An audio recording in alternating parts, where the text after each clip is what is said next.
Hello, hello, hello, my lovelies. This is Samantha-Jayne, Love from Love Talk, the place where we talk all things love and the place where you get to learn about love, you get to feel love, you get to know how it is to love and all things about love. Love is all around us and love is what makes the world go around. Today, I'm really excited because I have not one, but two special guests today. So it's very exciting. And we have the beautiful Julie Ryswyk from Relationship Alchemy, who is going to talk to us about relationships, and the beautiful Nebular. So Nebular, I believe, went through the Relationship Alchemy program with Julie, and we're just going to talk all things relationships today. Hello, ladies. Hello. Hello. Hello. So, Julie, I'll speak with you first. So, for all the people at home who haven't ever met you before, Julie Ryswyk, tell us a little bit about yourself. Well, I live in beautiful Ocean Grove in Victoria. I have been working with a collaborator. Am I allowed to say it to you? Yes, yeah. So Nothing like a bit of self-promotion on a show.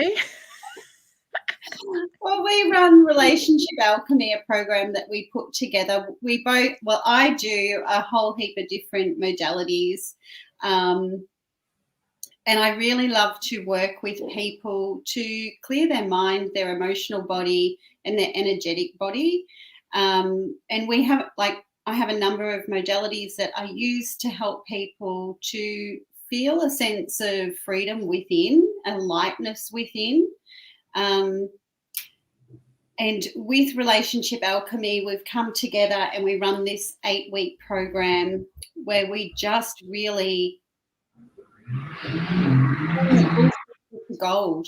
Like, it's really that relationship with self, and we just clear so much stuff, which is really deep transformational work, yet I don't think that it really feels too, when we say deep transformational work, it can sense that it could be too much. But I don't feel like it is. I think we hold a beautiful container for people to really be and show themselves wholly, because that's really what we want to do, is that we want people to be their best version of them, and it's being wholly them, like getting their soul out and going, this is actually me. And that vibration, that energy, that whole thing, then it ripples out into all of our relationships. So whether it's a relationship with a partner, relationship with kids, colleagues, whatever. And that's where I feel that I've lacked in the past of having that knowledge about myself. So it's beautiful now to be sort of going this full circle and now being able to guide others into doing the same. Yeah, that's true. So when we are having relationships with anybody else, and I've heard it, I think it was each moment that we have a connection with anybody, that then ripples out to, I think it's like 70,000 people. So if you do like little arms on how the butterfly effect happens, so the interaction that I have with you, the interaction that I have with Nebula, each interaction that someone has. So, and we call that as like an interaction is a relationship of some sort that you're having with that person. 70,000 people may be affected by that. So if you're I'm going to say it, if you're a dickhead to somebody, the interaction that you're going to have is a very low vibrational one, which is going to ripple out because you might have called someone a dickhead or been a dickhead to somebody, and that could have, then sparked a whole other sort of emotions. But if you can come from a centered, beautiful place, the ripple reactions that are going to happen from that are going to be amazing. So, because things blossom out this way. So whether it's a good reaction, bad reaction. Well, it's all energy. Like we're energy beings. So, you know, we can affect people just by our energy, let alone our words. So. Yeah, totally. And so, especially in these times at the moment, we're unprecedented times. Half of Australia's locked down. I've just heard, I had a client who had to reschedule an appointment because New Zealand's gone into a lockdown. Oh, well, she's in Auckland, I think. They've just gone into a snap lockdown as well. So we've got all of these people that are contained in with the people that generally they can get some space away from. And if they haven't looked at the way that they're interacting with people, all of these things will start bubbling up, because when you pop, you know, it's like the Coke and the Mentos thing. You shake the Coke up. It's essentially, that's what we're like, the Coke Mentos trick at the moment. Oh, another lockdown. So we've got fizzy Coke already. So people are already highly strung at the moment. And let's throw some Mentos. So there's a few people that are exploding out there because they haven't been able to cultivate or to be able to, they're just responding and reacting. They're not coming back into themselves and coming from a centered place of, how do I really want to show up in this relationship? How can this relationship either be better, or how can we stop doing this relationship? So, yeah, but people really don't know who they are. Like for me, you know, at a certain stage in my life, you know, I've had a few like pivotal moments, but people lose who they are. Like, so it's like trying to come back to that sense of, well, who the fuck am I? Really, like, what are my new beliefs? What is my purpose? Because that seems to change over time too. Like, I'm 51. What I thought was the direction or the path, no, I feel like I've done 360s all over the place, and you know, so that changes. And as we sort of get into this kind of work, and we just start to get to know who we are, what we enjoy, where we lose sense of time in an enjoyable way, and everything just starts to flow. Like, we get beautiful downloads, and you know, beautiful stuff starts to happen. But I know I never got any guidance on that kind of stuff ever. Like, not about how to handle emotions or what emotions were, or, you know, I was slapped across the face and said, you know, you're a liar, like, as a 13-year-old, or, you know, didn't have any guidance on what emotions were. I was a girl. Sit down, shut up. Yeah, just as you were saying that, I was just starting to giggle, because this memory of my grandma, you know, the good old sex talk that we got. Like, there's a lot of emotion that goes around sex. So it was the 3 W's. It's very, do not take this on, please, ladies or gentlemen. The 3 W's: whip it in, whip it out, wipe it off. I'm like, oh my Lord. That was my grandma's like sex talk, and I'm like, what the hell? And probably still to this day, she'd probably still say the same thing. Bless her, 92-year-old cotton socks. But you know, there was not that. You know, we weren't to get angry, or if someone got angry, like if my gramps got angry, he would yell a little bit and then go out to the garden, and he would stay out in the garden. But when we don't have the luxury of having that space, what do we do? So, yeah. And in different ways. Yes. And Miss Nebula, the beautiful Miss Nebula. So Miss Nebula joined Relationship Alchemy for the 8-week journey. And Neb, so why did you join Relationship Alchemy? Well, let's just say it started with a very bad ending to a really good relationship. And I guess I just could really see in myself that my self-worth was really low, and how I treated myself and others was not how I wanted to be treating them, but didn't really know how to navigate what was really happening.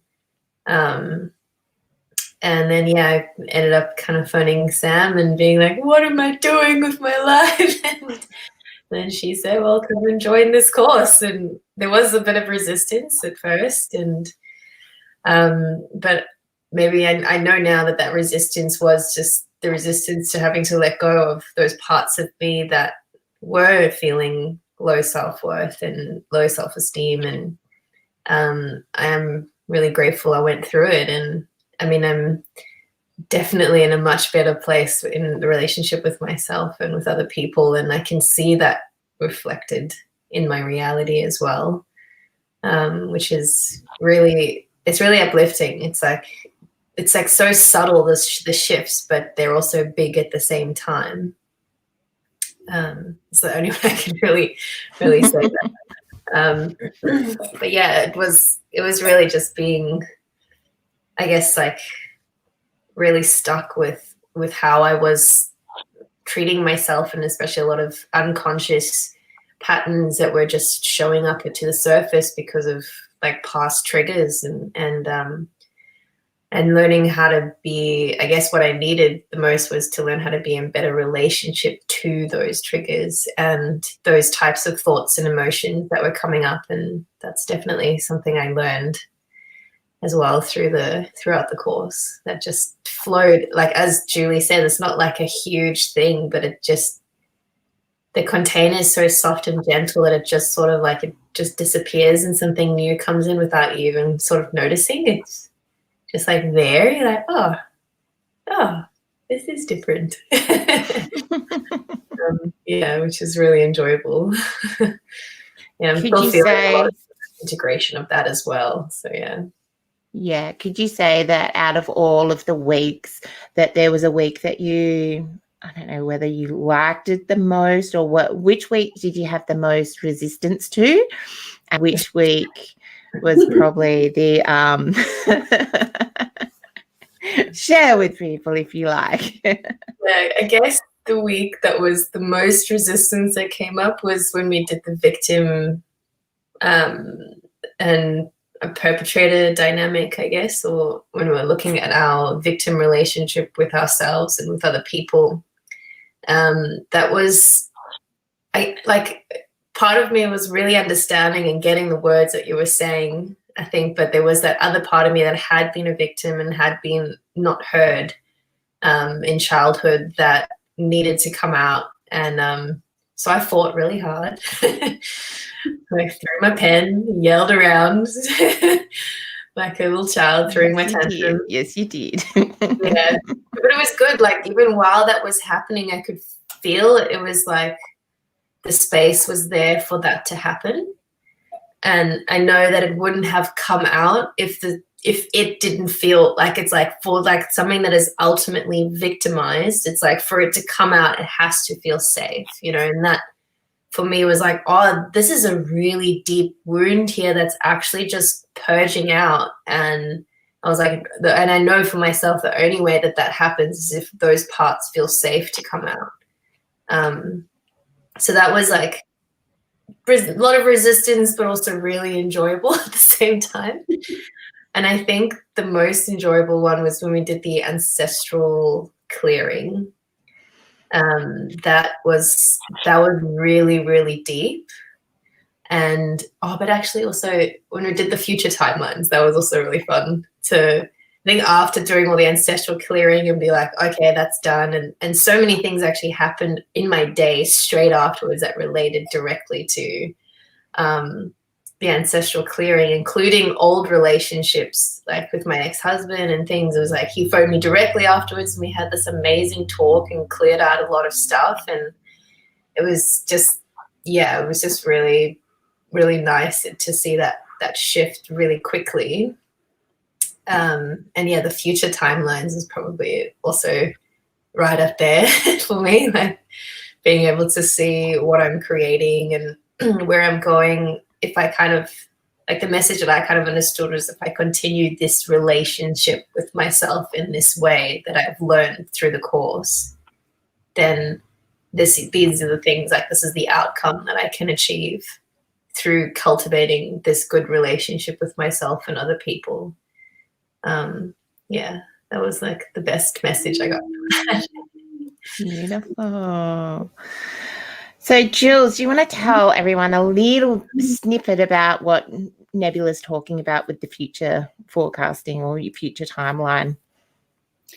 Yeah, so we actually had a download, and, you know, like when you're taking a group of people through something, we get so many downloads and so many stuff happens that, okay, this is what they need, you know, and we're not locked into what we actually teach either. So it will depend on the group. I mean, there's certain things that we have to do to get to a certain clear point, to go to a different direction. But with the future forecasting, we actually sat and created our own process.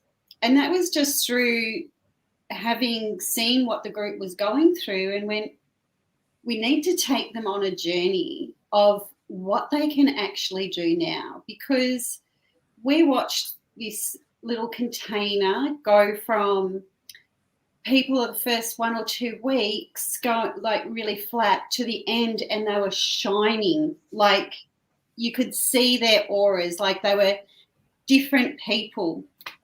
And you know, when you're taking people through something, you can just sort of sense, okay, this is what they need. They need to see what's possible, and how we work is not with what we want people to do. It's everything that we do is from the individual sub or unconscious mind. So it's coming from their soul, from their learnings, from their experience within, to get the learnings and what's possible out.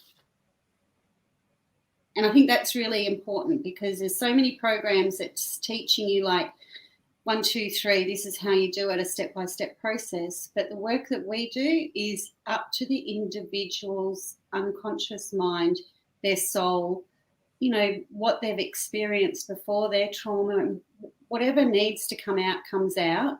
But your innate soul knows what it needs. So that's why we do all of this clearing. But then we realise that we need to take them on a journey to see what's possible now. Yeah, and it's really interesting. So from, you know, we didn't even know each other a year ago. So we've met each other, and I was having a little issue in my life and I reached out to Julie to be my support person. And from that, this has just grown into this beautiful thing. And the more that we get to know each other, the words relationship alchemy, what happens when we come together is alchemy. Like if I'm speaking, Julie will be doing whatever Julie's doing in the background. And when she's speaking, I'll be doing what I'm doing. And it's whatever our higher selves have, you know, allowed us to, you know, call through. And it's really quite beautiful to experience, and then to see the shine that comes through. You know, it literally is, you know, BS turns into gold. So all your belief systems, all your bullshit does actually turn into gold. And we were like laughing when we came up with that hashtag. We thought it was very, very funny, because we've got a little bit warped sense of humor, but we literally saw the beautiful participants that went through the journey turn into gold. Like, just, you know, they were already shiny, they were just a little bit shinier. So that was really beautiful.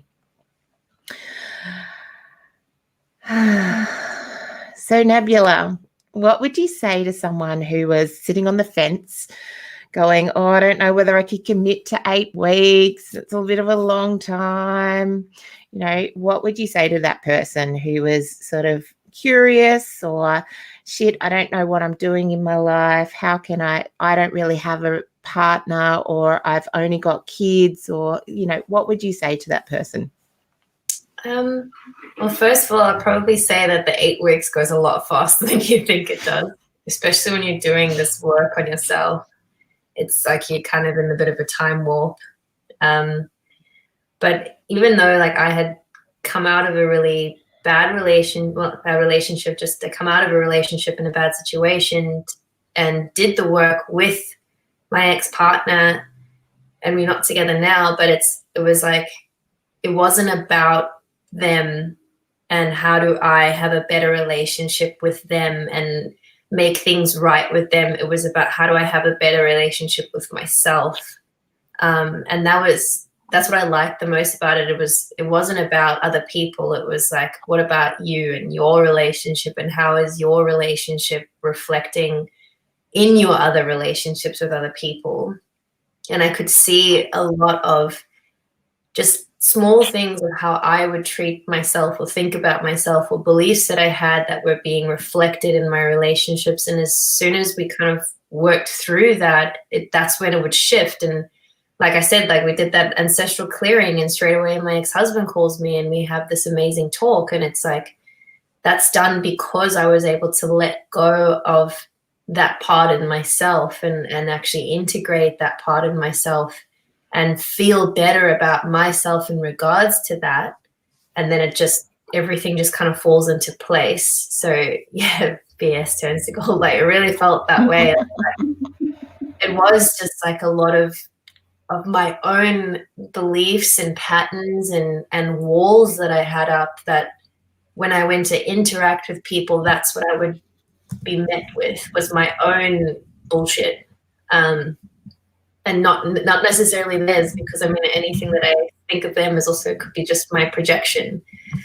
So it was learning like, okay, well, where am I coming from in my relationships, and where am I coming from with my relationship with myself? And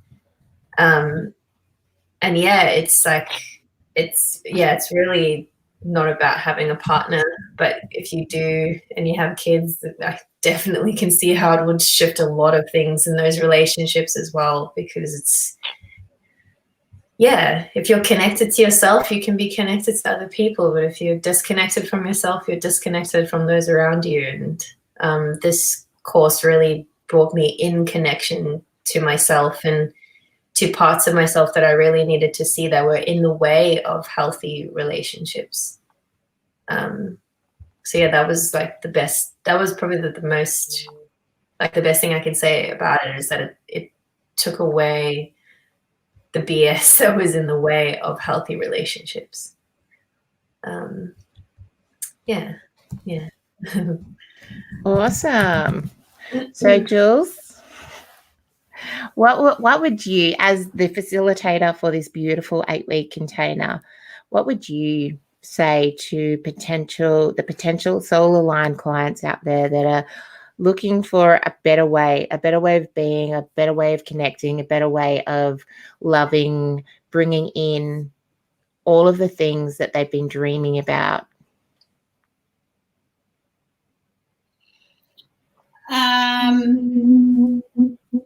Do the program?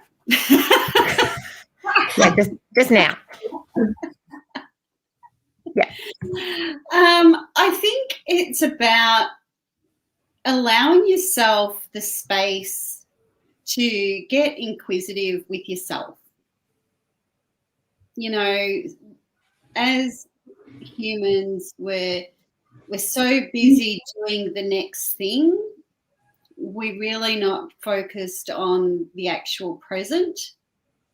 And I think the gold is where we can fall into the present moment and give ourselves the space to really feel and connect. Mm-hmm. And from that space, you'll find the triggers, you'll find you know, good stuff, you'll find crappy stuff. And it's about, I suppose, being vulnerable enough and courageous enough to allow yourself to be held in a container to get rid of it. Because there's still a lot of stigma around mental and emotional health. Yeah. Where people, and I know for me, I really struggled with reaching out, you know, especially in this time that we're going through now. Thank God I know how to do it now.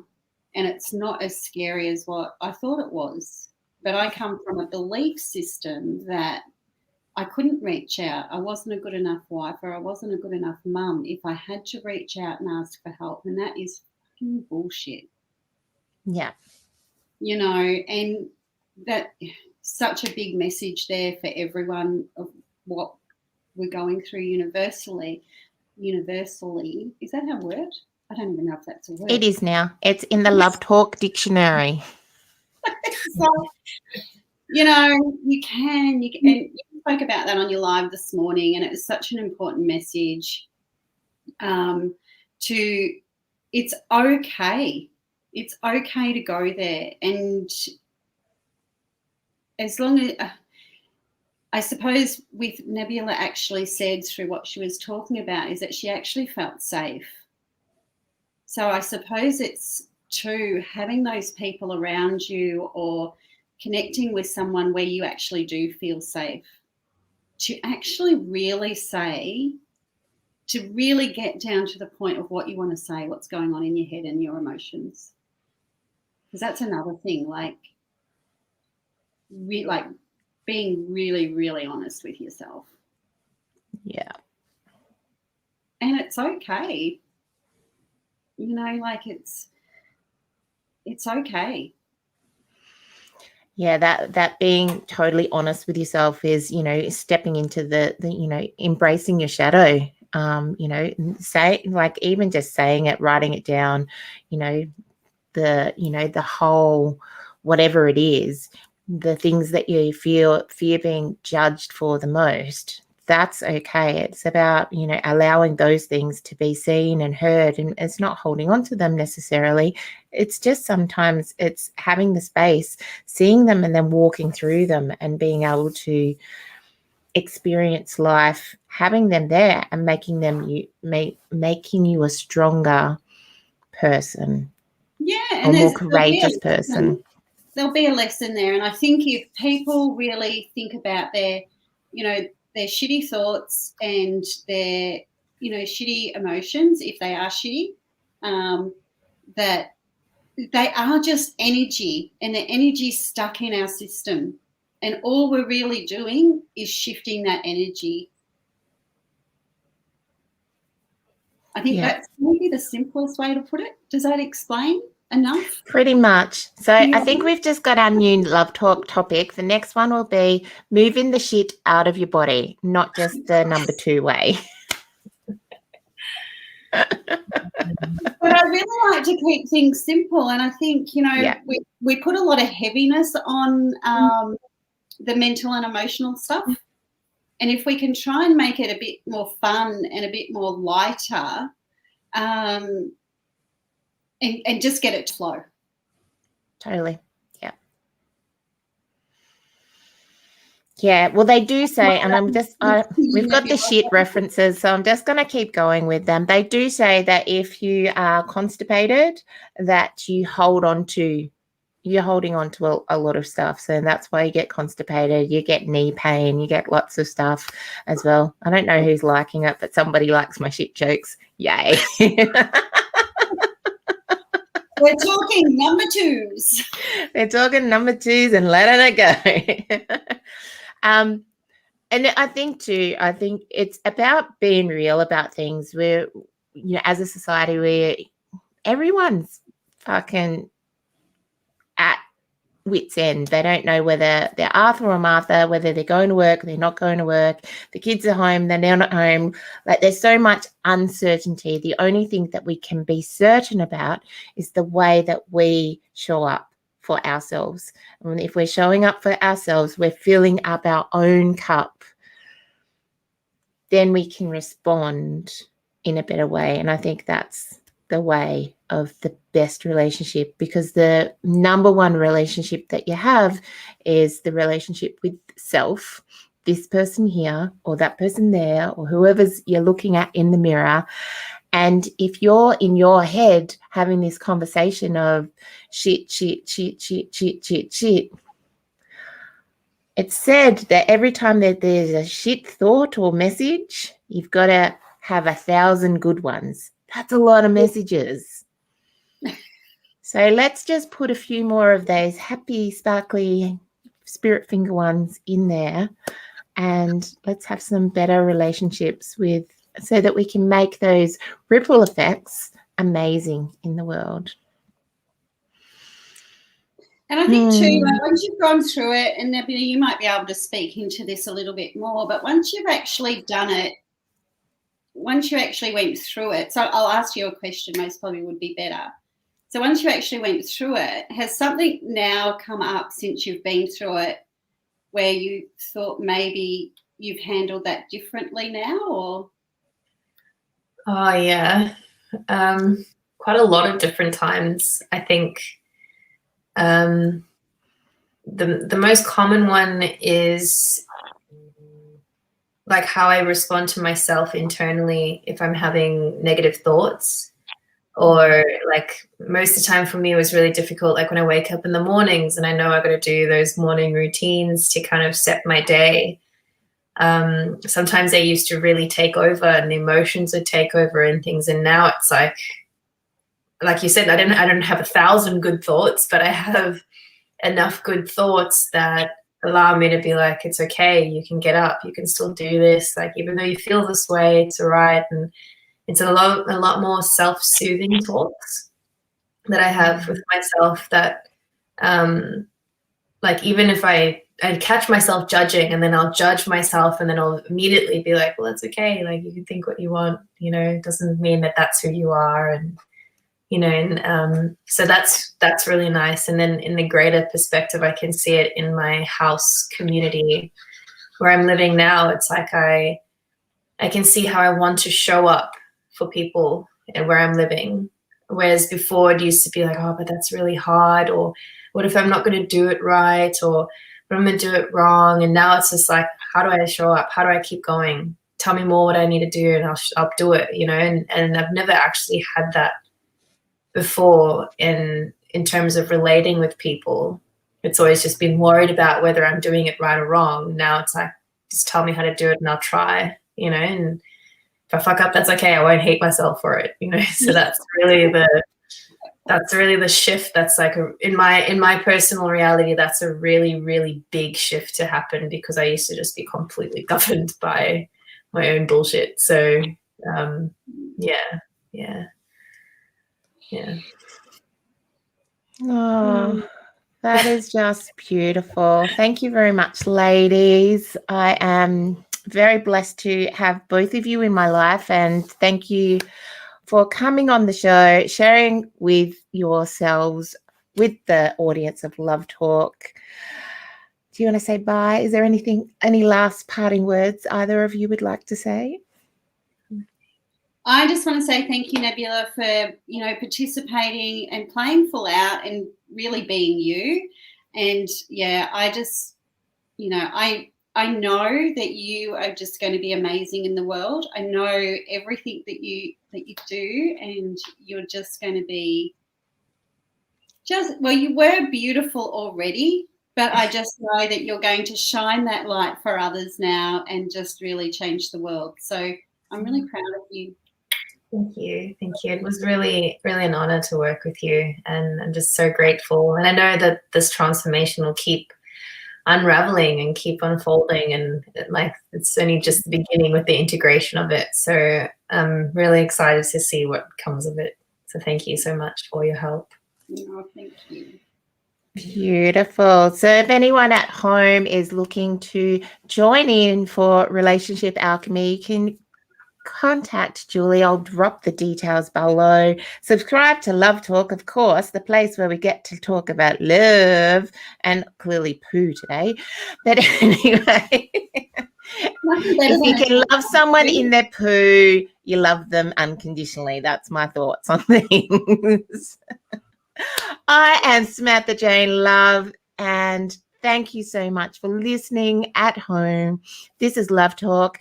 Next Love Talk will be on Sunday, where we have a panel of beautiful women who are going to share their stories on rainbow babies. It's going to be an epic Love Talk, where we're talking about that for National Rainbow Baby Day. Love you all. Samantha-Jayne out.